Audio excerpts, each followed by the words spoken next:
Hello, U.S. history students. Welcome to section 4 of the Imperialism Unit. This section is on the United States and Latin America, and the goal is basically to describe the nature of the relationship between Latin America and the United States using specific illustrative examples. What I mean by that is just examples that explain your explanation. So, this is a campaign poster for President William McKinley, who did win his election in 1898. He's the same president that was in charge of the United States during the Spanish American War. And so his attitude towards the idea of empire is really kind of the key one. And so you can see there's a couple different elements of this. He's standing on top of a coin, which is supposed to obviously symbolize wealth, probably, literally flanked by the words commerce, so trade. And if you remember the United States' relationship with East Asia, part of that relationship is about selling American goods produced in factories in the US in China. So there you got that element of imperialism right there on the poster. And then those same factories under civilization. And so you can think about social Darwinism in that context as well. The words prosperity are on the top. There's got a big sunburst around McKinley, who's held up by both workers and capitalists, if you remember from our very first unit. And the words prosperity at home and then prestige abroad. So that empire building goal is really something McKinley should be thought of. Like he's probably our most imperialist president that we've had. So this is a cartoon basically justifying U.S. imperialism in Latin America. So if you're thinking about the focus question, what's the relationship? And so this claims what the U.S. has fought again for is, going from, and we'll look at the Philippines, Spanish oppression. They got this big brick on top of the Filipino kind of national personification here. Before the United States intervened on behalf of these oppressed peoples, and then after the U.S. has rescued them from their oppression. So you got the Philippines holding in a suit, no longer with a big brick on their back, with this underneath saying education and Filipino assembly. And you can see the same pattern with Hawaii, Puerto Rico, and Cuba, and Panama. So there's a real element of social Darwinism here where, the poor people of, the world that were conquered by the United States are better off now because they've got U.S. values. And you can see that on all these different labels on the various characters, Panama with wealth. How this all happened is basically because the successor to McKinley, who was assassinated, Theodore Roosevelt, created what he called the new diplomacy, but has gone down to history as big stick diplomacy. So you can see Teddy Roosevelt here in the American president after McKinley is in a police officer's uniform. He's also famous, and the cartoon is labeled the world's constable. So the idea of the U.S. being the world's police, we're going to tell people what the right thing to do is. And so on the left, you have colonized people. So they're all darker skinned, as you may notice. And then you have the European powers offering gifts. So you've got a hat labeled Russia, and Great Britain is going to give, Teddy Roosevelt this boat. The phrase Teddy used for his kind of diplomacy was speak softly and carry a big stick. Basically, big stick diplomacy meant we're going to ask for what we want, and if we don't get it, we'll hit you with a stick. And the stick is the military of the United States, and in particular, the Navy. All right. So the Supreme Court had to decide for the first time in its history what the U.S. territories were going to be. There's a very racist cartoon that I'm not going to read out loud because the words themselves are offensive. And basically, the idea is, the title of the cartoon is All Coons Look Alike to Me, which is very offensive for anyone of darker skin. It's basically a racial slur. Not basically, it's a racial slur. And so the author of this law called the Four-Acre Act, or the Organic Act, created what's called a civil government, meaning non-military rule for the island of Puerto Rico. But because the inhabitants of Puerto Rico were basically considered to be the same as Black people in the United States who were actively oppressed, the governor is unelected, and much of the legislature was appointed by the U.S. military and the United States. Long story short, Four-Acre's idea was that the colonies needed to be uplifted until before they were able to be part of the full United States. And the Supreme Court ruled that the Constitution did not follow the flag.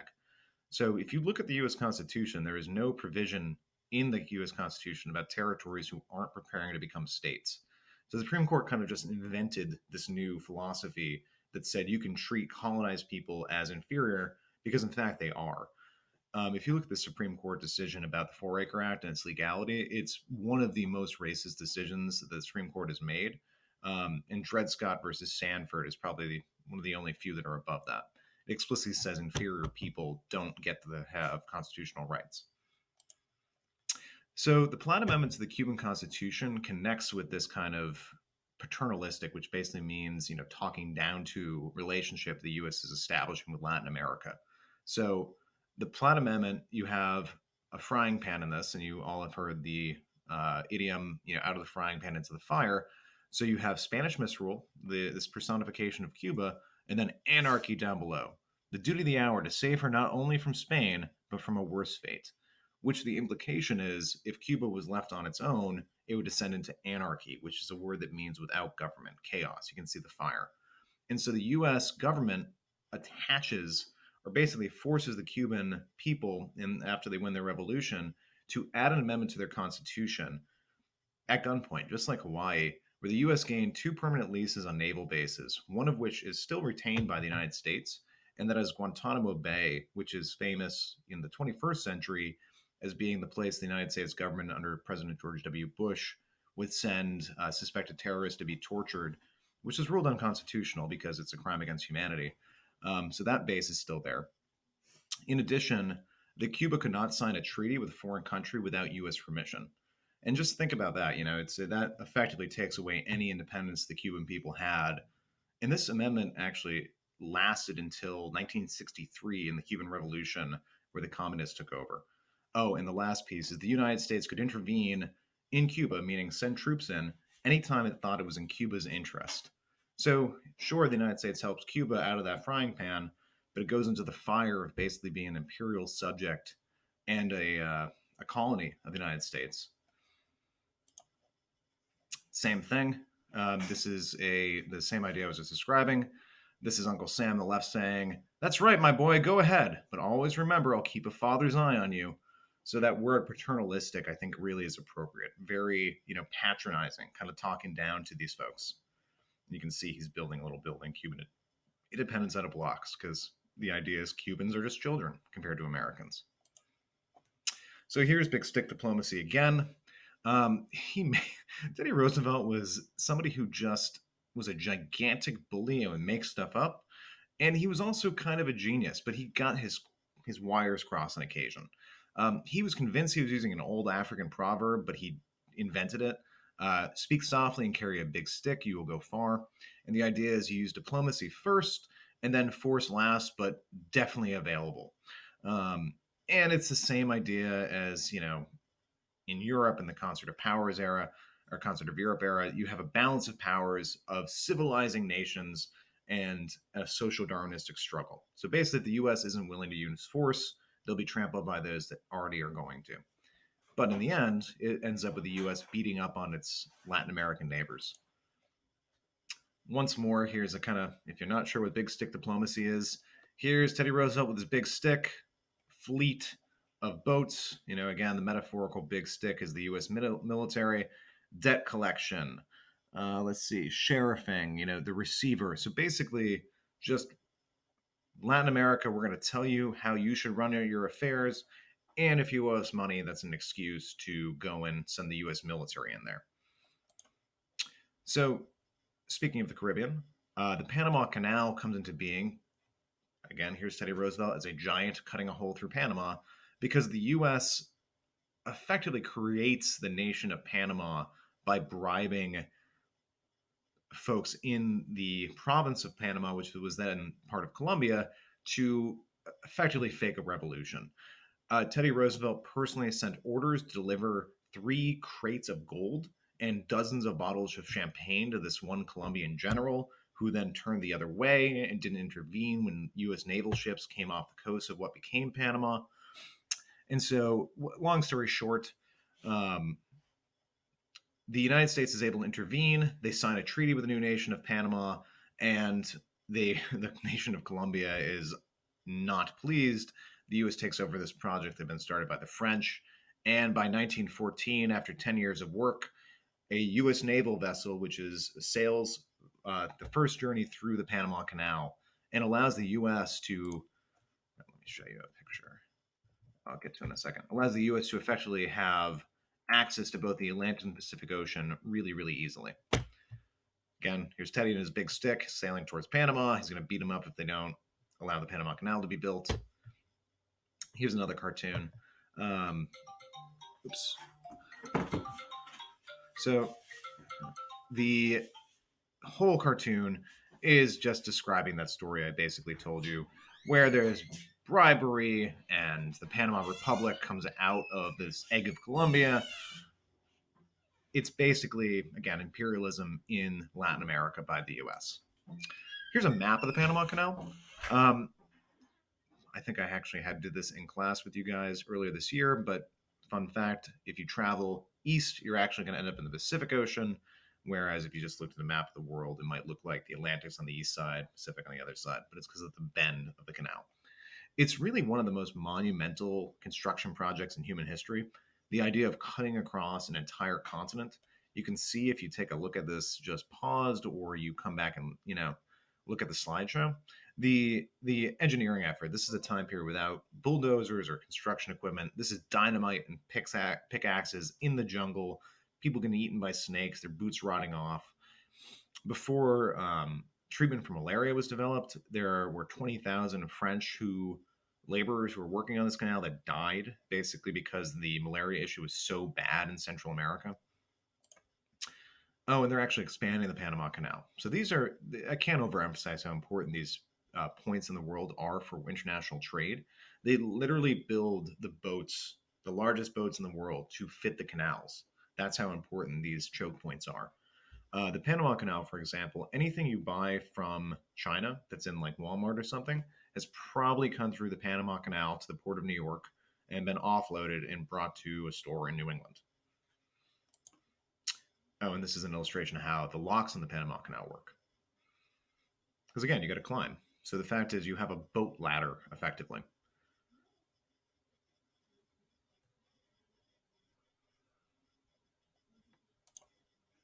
So Teddy Roosevelt again are, after McKinley, probably the most important imperialist in U.S. history. Basically, the Roosevelt corollary to the Monroe Doctrine. So to remind you, the Monroe Doctrine was the idea the United States had the duty to protect Latin America from European colonial intervention. The Roosevelt corollary says that the U.S. was allowed to police Latin America for chronic wrongdoing by nations. So this, after Teddy Roosevelt gets out of office, this philosophy is seen a little bit more too aggressive. So William Howard Taft, the next president, comes in with what's called dollar diplomacy, which is basically, instead of speaking softly than a big stick, it goes financial investment, speaking softly, and then a big stick. It's very similar in a lot of ways to the big stick diplomacy, but philosophically, it's about business first and then violence second. So, and then the president after William Howard Taft his name is Woodrow Wilson, and he tries to say we're going to have a new kind of anti-imperialist government, new kind of anti-imperialist United States. So he wins in 1912 because you have Taft and Roosevelt actually running against each other. There are no new conquests by the U.S., but there is absolutely zero abatement of U.S. intervention in Latin America and the Caribbean. So that paternalistic attitude continues. This cartoon, that's a U.S. Marine landing in Haiti, which the U.S. occupied for nearly a generation, from 1915 to 1934, because the country had failed to pay its debts. You can draw a direct line between the number of times the U.S. invaded a country in Latin America to collect its debts, to prop up its government, whatever it might be, and the current poverty levels in those nations. The nation the U.S. intervened with the most was Haiti, is now the poorest nation in the Western Hemisphere. The second most, Nicaragua, second poorest. It is a pretty direct correlation between this imperialism back then and their current situation. Can't talk about U.S. imperialism in Latin America without talking about bananas. And that may sound crazy, but this company down below, the United Fruit Company, was headquartered out of Boston and New Orleans. And it effectively owned all of the nations between Panama, where the Panama Canal was built, and Mexico. And so this is a map of, interestingly, they created a cruise ship fleet called the Great White Fleet after the American military fleet. And so you could take a vacation from the various port cities on the East Coast or New Orleans or San Francisco or LA and go to these Latin American countries where you would be carried around if you were an American on a litter by effectively enslaved Central Americans on these various plantations. Part of the reason bananas, you've ever seen a cartoon, somebody slips on a banana peel? This company made bananas so cheap by exporting them from Central America, it became a food that was suddenly everywhere. And no one knew there were no waste disposal baskets. And people just throw these bananas on the ground, and it became a public health hazard. There were lots of cartoons about it. So, further north in Central America, the nation of Mexico has a series of dictators that basically rule in that country up until about 1911. This gentleman, with all his military badges, looking like kind of a Napoleonic marshal, his name is Porfirio Diaz, and he basically has the support of the Catholic Church, the wealthy landlord classes left over from colonial Mexico, and the army. And as far as the U.S. is concerned, Porfirio Diaz is a great leader for Mexico because American business interests were generally respected. Lots and lots of U.S. money invested in Mexico, lots of money made for American companies. This gentleman, Francisco Madero, he revolts, wins, and then is executed by the military. And a new general takes over named General Huerta. Instead of recognizing Huerta, Wilson recognizes this gentleman, Carranza, who is friendlier to U.S. interests. And this is a American political cartoon. And some of the folk loyal to the democratic revolutionary types in Mexico, including Pancho Villa, continue to fight against the government and interfere with U.S. business interests. President Wilson's response is to send the U.S. Army into Mexico for half a dozen years and chase around Pancho Villa around basically the northern states of Veracruz. I'm sorry, not Veracruz, Chihuahua and Sonora, basically south of New Mexico and Arizona, failing to do so, illegally invading Mexico without any declaration of war for, again, a half a dozen years. So the Marines actually go into Veracruz. So this, the chasing around Pancho Villa ends and the U.S. invasion of Mexico begins. Pancho Villa then continues his raids, and eventually Wilson kind of gives up after, again, those 10,000 troops are sent into Mexico with when the U.S. begins its fight in World War I. So 10,000 troops to go and torture the Mexican countryside kind of become less fruitful when World War I is happening. This is a U.S. biplane basically in the Mexican desert with two U.S. soldiers. And just to kind of give you a sense of how recent this imperialism in Latin America was on this kind of blatant level. And this is a great video just basically talking about the U.S.'s rise from a great power in this time period becoming the superpower that it is today.